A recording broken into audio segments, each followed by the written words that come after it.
Mexico की कहानी। आजकल मेक्सिको काफ़ी न्यूज़ के अंदर है। मैं आपके सामने टिपिकल जो है एक सियासी गुफ्तगू करने की कोशिश करूँगा। आप कहेंगे एक और बंदा आ गया।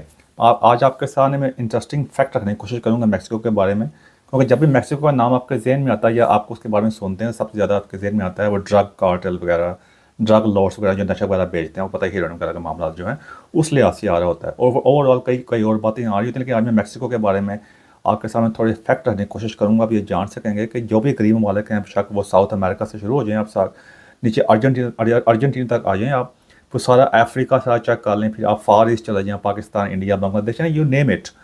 और इन कंट्री की जो जो प्रॉब्लम, बेसिक प्रॉब्लम जो है वो सिमिलर किस्म की हैं। थोड़े कल्चर थोड़ा डिफरेंट है, ज़बान डिफरेंट है, लेकिन अगर देखा जाए तो अंडरलाइन इशू जो हैं वो सारे ऑलमोस्ट सेम ही। आपको काफ़ी कुछ लर्न करने का मौका मिलेगा।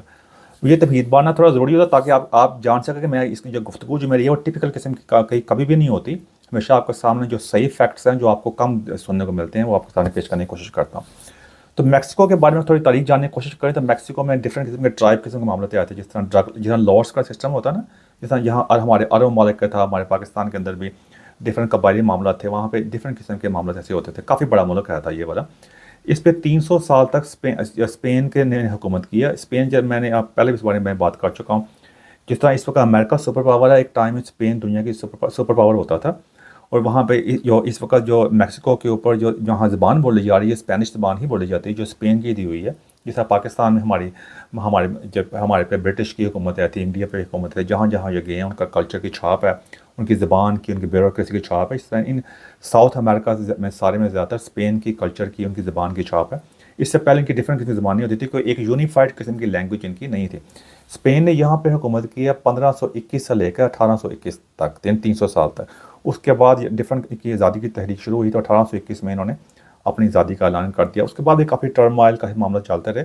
आगे ये बात उसके बहुत थोड़ा बताने की मैं कोशिश करता हूँ। मैं थोड़ी सी आगे जाकर एक और बात बताता हूँ मैं आपको कि जो मेक्सिको जो है था काफ़ी बड़ा मुल्क था। आधा मेक्सिको जो है था वो जो अमेरिका के साथ इनकी जंग जंग जो हुई थी 1846 से लेकर 1848 तक, आधा आधा जो मेक्सिको था वो ये अपना जो जो आप कह सकते हिस्सा जो था, जो जितना हमने हमारा बांग्लादेश जो है था हम खो दिया था, इन्होंने अपना अपना हिस्सा जो था वो अमेरिका के जंग के में खो दिया था। जो आजकल के मॉडर्न डेज के अंदर जो अमेरिकन स्टेट्स आती हैं, जिसके अंदर कैलिफोर्निया आ जाता है, उसके कहते हैं आज बड़ी मशहूर स्टेट है, टेक्सास आ जाती है, एरिजोना, निवाडा, यूटा, न्यू मैक्सिको वगैरह जो आ जाते हैं ना, ये सारे ये पहले मैक्सिको का हिस्सा थे, बाद में आप अमेरिका का हिस्सा। अब आप देख लें जिस मुल्क का हिस्सा बने हुए अमेरिका का, वो इस वक्त फ्लोरिश कर रहे हैं। वहाँ पे आप सारे मामला चेक कर सकते हैं इकॉनमी के लिहाज से, दुनिया उन वहाँ जाना चाहती है।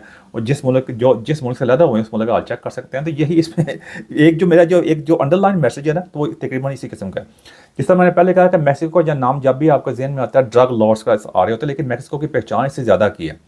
कोई मैक्सिको की जो पॉपुलेशन, जो आबादी है यहाँ की 130 मिलियन है, जो 13 करोड़ के लगभग बनती है।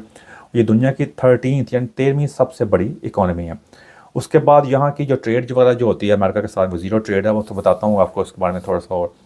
इस एवोकाडो जो है, जो जो बड़ा जो पूरी दुनिया में फिनोमिना है, जो हर जगह बिक रहा है, जो वो सबसे ज़्यादा प्रोडक्शन जो होती है वो मैक्सिको से होती है। मैक्सिको की ही दी हुई सौगात है पूरी दुनिया को। वो पूरी दुनिया में ओवर 30% जो एक्सपोर्ट होता है वो मैक्सिको से ही होता है। उसके अलावा दुनिया के काफ़ी जो बड़े जो कार के ब्रांड्स हैं उनकी मैन्युफैक्चरिंग भी मैक्सिको के अंदर ही होती है, क्योंकि अमेरिका की उनकी सबसे बड़ी मार्केट जो है अमेरिका है।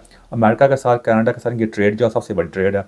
मैक्सिको का सबसे बड़ा जो ट्रेड पार्टनर है वो अमेरिका है। इसलिए यहाँ पे गाड़ियों की काफ़ी ज़्यादा मैन्युफैक्चरिंग होती है। उसके अंदर आप सुन के ये बड़े हैरान होंगे, दुनिया में लीडिंग तौर पे है गाड़ियों की मैन्युफैक्चरिंग के अंदर। इनकी इसलिए इनकी जो बड़ी जो लेबर जो है बड़ी स्किलफुल लेबर है। ऑल दो बांग्लादेश की तरह तो गरीब नहीं है, लेकिन इनकी लेबर बांग्लादेश उन मुल्कों की तरह ना, जो जो करीब जब चाइना से अगर गाड़ी मैन्युफैक्चरिंग करते हैं, जहाँ टेस्ला मैन्युफैक्चरिंग होती है, पहुंच में देर लगती है, तो इनकी अब गाड़ियों के नाम बताता हूँ। जनरल मोटर्स, जीएम जो है, फोर्ड है, वीडब्ल्यू जिसे वॉक्सवैगन कहते हैं, Toyota, Nissan, BMW, Mercedes Benz, इनकी मैन्युफैक्चरिंग यहाँ पे होती है। तो आपको शायद आपको ये पहले ना पता होगा भाई, ये आप ये जान लें कि यहाँ की क्या मामला यहाँ पे होते हैं। उसके बाद यहाँ जिस तरह मैंने पहले कहा कि ये जो ओवरऑल स्पेन वाला कब्जा है। अब एक और बात बता दूँ, मैं थोड़ा सा आगे जाकर तो बताता हूँ मैं कि यहाँ की इसको जो प्राइम मिनिस्टर है वो क्लॉडिया शॉनबाम है। ये एक ज्यूइश या यहूदी है। इसकी इसकी जो पीछे जो नस्ल वगैरह यहूदी है। ये जब दूसरी जंग अज़ीम हुई थी, काफ़ी ज़्यादा ये यहूदी जो थे, काफ़ी उन्होंने वहाँ से निकले थे, तो वह मैक्सिको में जाके आबाद हुए थे। ये उसी में से जाके ये वहाँ के मैक्सिको की फ़र्स्ट वेमेन और एक यहूदी वज़ीर आज़म है, लेकिन ये कहती है मेरा मज़हब वगैरह नहीं है। तो यहाँ जमहूरियत है का चाली का फ्रेजाइल से जमहूरियत है। आप देख सकते हैं कि मामला आपको आपके सामने है कि जाकर पूरा साउथ अमेरिका अपने मुल्क का भी हालत चेक कर ही लें कि वहाँ के मामला क्या हैं। अब जो इस वक्त जो इस वक्त बहुत ज़्यादा न्यूज़ में मैक्सिको जो आया हुआ है, वहाँ पर जो ड्रग लॉर्ड सिस्टम है, वहाँ ड्रग कार्टेल जिसे कहते हैं, जिन्होंने पूरी मतलब कब्जे में किया, और सारी जो ड्रग की जो ट्रेड होती है वहाँ के बड़े बड़े या सरदार कह सकते हैं आप अपनी ज़बान के अंदर, जो ना उनके हाथ में है। वो इस तरह का, आपने अगर बड़ी मशहूर जो सीरीज़ है जो नेटफ्लिक्स के ऊपर जो पाब्लो एस्कोबार के बनाई हुई है, जो कोलंबिया का एक कहते हैं किंग पिन जो था, बादशाह था जो ड्रग का, समझा जाता है 90s लेट 80s 90s का। तो वो जब वो पहले उसके हाथ में सब कुछ होता था, लेकिन जब उसको असैसिनेट कर दिया गया, जब मार दिया गया, तो उसके बाद काफ़ी गैप पैदा हुआ। तो उस गैप को जब अब बड़ी अच्छी तरह जो फिल किया, तो मैक्सिको से लोगों ने फिल किया। तो उसमें अभी रिसेंटली जो वहाँ पे क्रैशेस वगैरह हो गए हैं, जिसके अंदर वहाँ का बहुत ही सबसे ज़्यादा ताकतवर ब्रूटल किस्म का जो ड्रग लॉर्ड है, उसका नाम है एल मेंचो जो है, उसको मार दिया गया। अब इसकी बड़ी इंटरेस्टिंग स्टोरी है। अब इससे पहले भी वहाँ का जो बहुत बड़ा जो ड्रग लॉर्ड जो है था, जो आप जो कह सकते हैं जो किंग पिन जो भी है, अल चापो, वो इस वक्त अमेरिका की जेल के अंदर जेल के अपनी सज़ा काट रहा, उम्र कैद, वो निहाल रहा होगा, कोई चांस नहीं उसका वहाँ पे है। तो जो अल मेंचो जो है, जिसके बारे में आप देखते हैं पूरे मैक्सिको के अंदर हंगामे नहीं हो रहे, वहाँ पूरी आग लगा रहे हैं पेट्रोल पंप को, बसेस को, एयरपोर्ट पर, कोई जगह छोड़नी, पूरा मुल्क यरगमाल बना लिया होगा। तो ये इसकी अगर थोड़ी हिस्ट्री जानने की कोशिश करें, तो ये पहले बहुत यंग एज में बॉर्डर क्रॉस करके अमेरिका चला गया था। अब यहाँ से अब मैक्सिको की एक और भी पहचान है, जिस तरह बाकी चीज़ों के अंदर ड्रग के अंदर है, इलीगल बॉर्डर क्रॉसिंग, ये ह्यूमन ट्रैफिकिंग भी जिसे कहते हैं। उससे बड़ी इंटरेस्टिंग बात है, मैं अक्सर कहता होता हूँ, मैं बताने की कोशिश करता हूँ कि हमें जिस तरह हमारे मुल्क में मज़हब के नाम में मामला था, इस तरह इंडिया के अंदर भी वो कहते हैं तीसरी बड़ी इकॉनमी है, हम चौथी बड़ी इकॉनमी है। तो मैक्सिकन के बाद इंडियन नंबर 2 के ऊपर आते हैं बॉर्डर क्रॉस करने के अंदर, मैक्सिको के अंदर ज़्यादा कर सकते हैं कि वो किस मामले के लिए आता है। तो ये इस बंदे ने भी वहाँ से बॉर्डर क्रॉस करके इलीगली 80s में वहाँ चला गया था, यंग एज के अंदर, फिर वहाँ जाके जिसने जराइम किए। जब अक्सर मुझे अमेरिका का अच्छी तरह एक्सपीरियंस है, वहाँ मैं रह चुका हूँ, मैं जाके उसको मैं जानता हूँ, मैं सारी मामलत को। वहाँ पे यही मामला था। अभी सब की बात निकाल के ओवरऑल ये जाके वहाँ पे गया, वहाँ चोरी चकारियाँ की, गन के मामला, ड्रग के चक्कर में वहाँ डिटेन हुआ, फिर डिपोर्ट हुआ, फिर वापस आया इलीगल तरीके से, क्योंकि जब वहाँ अपने मुल्कों में ये पैसे दे के जो मजे कर निकलते हैं बाहर, या जिस तरह का मामला आपके सामने है ही हैं, ये से इसकी दौड़ लगी रही। इसी तरह से जब 90s में मैंने पहले कहा कि पाब्लो एस्कोबार जो है था, उसका मामला ख़त्म हुआ, जब बाहर वगैरह गया या मार दिया गया, तो उसके बाद फिर आस्ता था नई कई ग्रुप सामने आया। तो इसका ग्रुप भी 90s के बाद शुरू हुआ है। इसने बड़े यंग बंदों के साथ अपनी जो ऑर्गेनाइजेशन बनाई, तो उसको इतना मजबूत कर दिया कि उसके ब्रूटल तरीके से उसने आप कंट्रोल की, इसने अपनी दहशत फैलाई जाके। इसके अलावा जो भी मामला होते थे, जो भी इसको बिट्रे करता था, धोखा देता था, या इसको धोखा जो मामला करता था, गद्दारी वगैरह आप कह सकते हैं इनकी अपनी ज़बान के अंदर, तो उसको जिंदा जला दिया जाता था, या उसका पुल से उल्टा लटकाया होता था, जाके गले काट देना जाके, यानी कोई रहम को चक्कर चौकर कोई नहीं है इसके अंदर। यहाँ से उसने दहशत फैलाई थी, इसके किसी की जरूरत नहीं होती थी इसके बारे में मामला कर सके। यानी आपने अगर हुकूमत करनी है ना भाइयों सही तरीके से, एक होती है हुकूमत बड़ी नरम तरीके से होती है, एक होती है इस तरीके से होती है। नरम तरीके से हुकूमत ज़्यादा कैमरे रह नहीं सकती, क्योंकि इंसान की हसलत है, वो कई दफ़ा नरमी उनको रास नहीं आती, वो फ़ायदा उठा देते हैं।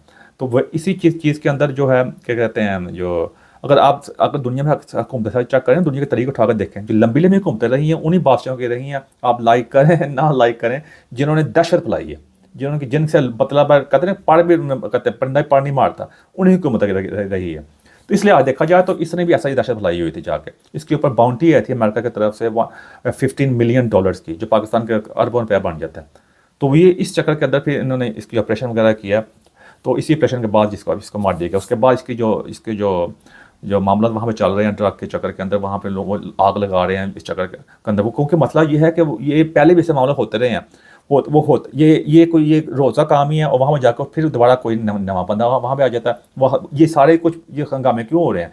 एक तो गुस्से में, और दूसरा वो कह रहे हैं कि हम कमज़ोर नहीं हुए। असल पीछे अंडरलाइन मैसेज उनका देने का ये है, हम कमज़ोर नहीं हुए, हम दोबारा फिर ज़्यादा ताकत में मौजूद हैं। उनके पास अपनी बकरबंद गाड़ियाँ हैं, असला है, मतलब वो जदीद असला जो उनकी अपनी फ़ौज के पास नहीं है, मैक्सिको के पास नहीं है वो जदीद असला। तो ये सारे मामला वहाँ पे हैं। अब यही चीज़ है, ये हर गरीब मुल्क का मसला है जाके। अगर आप इसी को पाकिस्तान के अंदर देखें, हमारे जो इंसर्जेंसी होती हैं, जो बलूचिस्तान में दे सकते हैं, KP के इलाके में, अफगानिस्तान से हो रही है, यही का मामला इंडिया के अंदर काफ़ी ज़्यादा हो रहे होते हैं। वहाँ पर जाके वहाँ महाराजे हैं, जो भी आप कह सकते हैं, वो आप बॉलीवुड मूवी में देखते होंगे, वहाँ भी यही मामला है, खालिस्तान का मसला है। तो वहाँ पर क्या चक्कर ऐसे हो रहा होता है? आप एक थोड़ा सा हर साथ कोई ना कोई हमारा नया आर्मी चीफ आता है, वो जाके अपने कोई ना कोई अपनी मर्जी के ऑपरेशन का ऐलान करता है। अब कोई कहता है ऑपरेशन रद्दुल फसाद है, कोई ऑपरेशन बुनियान कह देते हैं जाके, मुझे मैं गलत प्रोनाउंस कर रहा हूँ तो मैं माफ़ी चाहता हूँ। तो इस तरह का हर बंदे मामला कर देते, लेकिन वो जड़ से नहीं उखाड़ा जाता जाके। वो थोड़ा सा होता है, थोड़ी देर सुकून होता है, उसके बाद नवा काम आ जाता है। तो उन्हें हवारजीन का नाम दे रहे होते हैं जाके, फिर मदद के मामला कर रहे होते हैं जाके, यानी वो जो जड़ के मामला जब तक नहीं ना होता है। तो यही काम अब मैं इससे बनाने की कोशिश करूँगा। ये हमारे मुल्क को हमने मजहब के तौर पर दहशतगर्दी के चक्कर के ऊपर इन मामलों के अंदर पूरी कौम को हमने गिरफ्तार बनाया हुआ है, इतनी बड़ी आबादी के मुल्क के अंदर जो बिल्कुल कंट्रोल से बाहर है। यही मामला वहाँ उन्हीं मुल्कों के अंदर, आप किसी भी गरीब मुल्क को देख लें, ये हमें ये चुरंदे गए हुए ना, ये कहते हैं जमहूरियत का इन चीज़ों का जाके, उन्हीं चीज़ों ने आज हमें इस मुकाम पर पहुँचा दिया हुआ था। आप देख सकते हैं कि जो मामला हमारे सामने आ रहे हैं, यही मैं अक्सर कहने की कोशिश करता हूँ कि आम बंदे का मसला जमहूरियत नहीं है, आम बंदे का मसला डिक्टेटरशिप नहीं है, कम्युनिस्ट कुछ नहीं है, उनको सिक्योरिटी चाहिए। मैं बार बार फैसला करता हूँ जो जमहूरियत के खिलाफ है, और भाई मैं जमहूरियत के खिलाफ नहीं हूँ। मैं अक्सर ये बात करने की कोशिश कर रहा था, ये मैक्सिको की एग्जाम्पल जो है, ये बड़ी आपके लिए बिल्कुल एग्जाम्पलरी किस्म की एग्जाम्पल है ना। छोड़ दें हमारे पाकिस्तान को, छोड़ दें इंडिया को, छोड़ दें सारे मुल्क को छोड़ दें जाकर, इधर आप साउथ अमेरिका के बारे में थोड़ी सी स्टडी करें ना, आपके सामने सारी पिक्चर क्लियर हो जाएंगी। इनका सारा का सारा मामला, इनकी जो वहाँ क्राइम है, औरतों में कई तरह मिल चुका है, उनकी औरतों से ब्राज़ील भी चेक कर सकते हैं। वैसे मैक्सिको दूसरी बड़ी इकॉनमी है साउथ अमेरिका की, नंबर 1 पे ब्राज़ील है, और 13 नंबर के ऊपर दुनिया की है। इन सब का मसला चेक कर ले, करप्शन है। कोई बंदा अब जो ब्राज़ील का जो इस टाइम प्रेसिडेंट है, वो पहले जेल में था, अब आगे बाहर प्रेसिडेंट बना हुआ भाई जाके, यही मामला है। और जो पहले प्रेसिडेंट था वो जेल में। ये है मामला है। ये हमें ये इनडायरेक्ट किस्म की ये स्लेवरी है। जितना मर्जी आप कह लें हम आज़ाद हैं, ये आज़ादी इस चीज़ की तो नहीं होती कि आप जाके या अपना ट्विटर के ऊपर जाके मैं आपसे बात कर रहा हूँ, जी बड़ा जी मैंने अपने हालात का इज़हार कर लिया, क्या उसे चेंज आ रही है जाके। अब यूरोप भी, अब अमेरिका से लेकर पूरा वेस्टर्न कंट्री भी उसके ग्रिप में आ चुके हुए हैं। इन्होंने जो चूरन जो बाकी लोगों को दिया था ना, ये खुद उसमें फंसे बैठे हैं आके, अपनी आवाम इनके, वो भी अजीब, उनको भी इन्होंने ना एक नया मदद दे दिया हुआ है, इक्वालिटी का नाम पे, जेंडर इक्वालिटी आप कह सकते हैं वो, और कहते हैं रेसिज्म के चक्कर, हर बात रेसिज्म में आ जाती है। किसी को ये नहीं करना, हर बंदा जो मर्जी अपने को कह दे कि man can get pregnant, man can get pregnant, कि मर्द जो है वो भी बच्चा पैदा कर सकता है। यानी इनको इन चक्कर में लगा दिया जाके, और जिन्होंने एंजॉय करना वो कर रहे हैं जाके। अब आप ही कहते हैं जो कहना है क्या जल्दी की करना चाहना, तो अन्नी लम्बी गल्ला करी जान रहे हैं। और मैं भाई ने आपके सामने सारी हकीकत रख दी है, कहना मैं कुछ नहीं चाहता, मैं आपके सामने रखना चाहता हूँ। यही दुनिया की आप पूरी तारीख उठाकर देख लें। अब सिर्फ ये फ़र्क आ चुका, लोग कहते हैं ये बड़ा पहला ज़माना चंगा होता था, कोई ज़माना चंगा नहीं होता था। अब आपके सामने सिर्फ कैमरा आ गया, आगे मिनट के अंदर एक छोटे से गांव में एक मसला होता है तो आपके सामने खबर आ जाती है, चेंज होती है कोई चीज़, ठीक है सोशल मीडिया पर बात उठती है, कोई ना कोई थोड़ा फर्क पड़ता है, लेकिन फिर दूसरा कोई वाक़या पेश आता है, बंदा उसको पहले का भूल जाता है। अब कितनी चीज़ें हमारे मुल्क में वाक़या पेश आते हैं, बंदा उसको भूल नहीं जाता। पाब्लो एस्कोबार के बारे में सब भूल गए हुए थे ना, वो तो नेटफ्लिक्स ने सीरीज बनाई है तो लोगों को एकदम याद आ गया, वो भी एक बंदा आया था, ठीक है, अदरवाइज किस बंदे को पता था। अब इसके ऊपर कोई ना कोई नेटफ्लिक्स सीरीज बन जाएगी।